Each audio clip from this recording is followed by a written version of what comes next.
ഓണമൊക്കെ അല്ലേ വരുന്നത്. അപ്പം നമുക്കൊരു പച്ചടി തുടങ്ങിയാലോ? അതെ, ഇത് പഴം വെച്ചിട്ടുള്ള ഒരു പച്ചടിയാണ്. പെട്ടെന്ന് തയ്യാറാക്കാൻ പറ്റുന്ന രീതിയിലാണ് നമ്മളിത് തയ്യാറാക്കി എടുത്തിരിക്കുന്നത്. നിങ്ങളെല്ലാവരും എങ്ങനെയാണ് തയ്യാറാക്കുന്നതെന്ന് അറിയില്ല, എന്നിരുന്നാലും ഈ ഒരു രീതിയിൽ നിങ്ങളൊന്ന് ട്രൈ ചെയ്ത് നോക്കുക. നിങ്ങൾക്ക് തീർച്ചയായിട്ടും ഇഷ്ടപ്പെടും.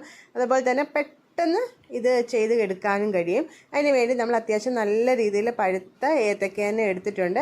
അതിലേക്ക് നമ്മൾ പച്ചമുളകാണ് ചേർത്ത് കൊടുക്കുന്നത്. പച്ചമുളക് അത്യാവശ്യം നല്ല രീതിയിൽ എരിയുള്ള പച്ചമുളകാണ്. പച്ചമുളക് കൂടി ഇതിലേക്ക് നമ്മൾ ചേർത്ത് കൊടുക്കുക. പച്ചമുളക് കൂടെ ചേർത്തതിന് ശേഷം നമ്മളിതിലേക്ക് ആവശ്യത്തിന് വെള്ളം ഒഴിച്ചെടുക്കുക. ഓവറായിട്ട് വെള്ളം വേണ്ട, ഒന്ന് കുക്കായിട്ട് എടുക്കുന്ന രീതിയിലാണ്. ഏത്തക്ക വേണമെങ്കിൽ നിങ്ങൾക്ക് ഇനിയും ചെറുതായിട്ട് ഒന്നുകൂടെ കട്ട് ചെയ്ത് കൊടുക്കാവുന്നതാണ്. പിന്നെ അതിലേക്ക് നമ്മൾ മഞ്ഞൾപ്പൊടിയും കൂടി ചേർത്ത് ഒന്ന് കുക്ക് ചെയ്ത് എടുക്കുകയാണ്. ഇത് നന്നായിട്ട് കുക്കായി നന്നായി നമ്മൾ ഉടച്ചെടുക്കുന്നത്. അതുകൊണ്ട് നിങ്ങൾക്ക് വേണമെങ്കിൽ ചെറുതായിട്ട് വേണമെങ്കിലും കട്ട് ചെയ്തിടാവുന്നതാണ് ഏത്തയ്ക്ക. അതിലേക്ക് നമ്മൾ കുറച്ച് തേങ്ങ, അതുപോലെ തന്നെ ജീരകം, തേങ്ങ നിങ്ങൾ ചിരകിയിട്ടാണെങ്കിൽ അങ്ങനെ തന്നെ ചേർക്കുക. അതുകൂടെ വെച്ച് നന്നായിട്ടൊന്ന് അരച്ചെടുക്കുക. ഇനി നമ്മൾ പഴം നന്നായിട്ട് ഒന്ന് ഉടച്ചെടുത്തിട്ടുണ്ട്. നന്നായിട്ട് പഴുത്തായിട്ട് പെട്ടെന്ന് തന്നെ അത് കുക്കായി കിട്ടും. അതിലേക്ക് നേരത്തെ നമ്മൾ അരച്ച് വെച്ചിരുന്ന ആ ഒരു അരപ്പും കൂടി ചേർത്ത് കൊടുക്കുക. അരപ്പും കൂടി ചേർത്ത് കൊടുത്തതിന് ശേഷം നമ്മൾ ഒന്നുകൂടെ ഒന്ന് ഓവറായിട്ട് കുക്കാക്കുന്നില്ല. തേങ്ങ ഇട്ടതിന് ശേഷം ഒന്നൊന്ന് ചൂടായി വരുമ്പോൾ നമ്മൾ തീ ഓഫ് ചെയ്യുക.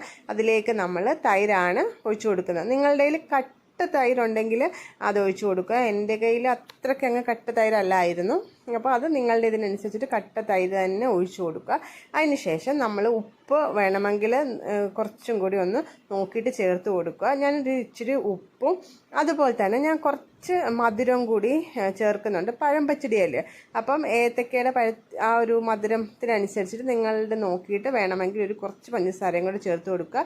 പിന്നെ നമ്മൾ കറിവേപ്പിലയും കൂടെ ചേർത്ത് കൊടുക്കുന്നുണ്ട്. അതിന് ശേഷം നമ്മൾ ഒന്ന് മിക്സ് ചെയ്തെടുക്കുക. ഈ കറിവേപ്പില നിങ്ങൾക്ക് വേണമെങ്കിൽ നേരത്തെ ആയാലും ചേർത്ത് കൊടുത്തിരുന്നാൽ മതി. അതിനുശേഷം നമ്മൾ ഇതിലേക്ക് നോർമലി കടുക് താളിക്കുന്നത് കൂട്ട് കടുക്, അതുപോലെ തന്നെ വറ്റൽമുളക്, പിന്നെ കൊച്ചുള്ളി ഉണ്ടെങ്കിൽ നിങ്ങൾക്ക് കൊച്ചുള്ളിയും കൂടെ അരിഞ്ഞിടാവുന്നതാണ്.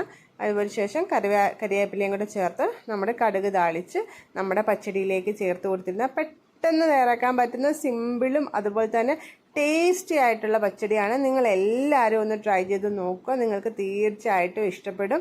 അത്രയ്ക്ക് നല്ല ടേസ്റ്റ് ആയിട്ടുള്ളൊരു പച്ചടിയാണ്. അപ്പോൾ എല്ലാവരും ട്രൈ ചെയ്ത് നോക്കുക. ട്രൈ ചെയ്ത് നോക്കിയിട്ട് ഫീഡ്ബാക്ക് കമൻ്റായിട്ട് അറിയിക്കുക. അതുപോലെ തന്നെ ഓണം സീരീസായിട്ട് നിങ്ങൾക്കിനി ഏതെങ്കിലും വീഡിയോസ് വേണമെങ്കിലും അതും കമൻ്റായിട്ട് അറിയിക്കുക.